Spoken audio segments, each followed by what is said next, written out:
Всем привет, друзья! В течение 3 месяцев я и мой коллега Тилав Расулзаде осуществляли медиапроект под названием «Не слышать не проблема, проблема не уметь читать». В рамках проекта мы освещали проблему доступа к образованию глухих людей и рассказывали, с какими трудностями приходится им сталкиваться, если они вовремя не получили качественное образование и профессию.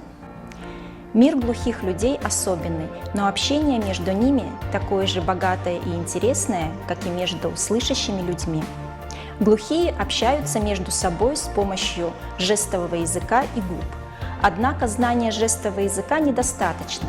У глухих есть свой алфавит и дактильная азбука, благодаря которой они умеют читать и писать. Но, к сожалению, уровень образования в школах глухих низкий, что откладывает отпечаток на будущее глухих детей.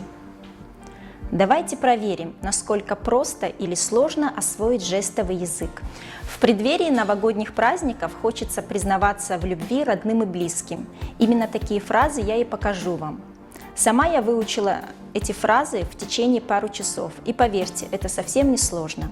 Начнем.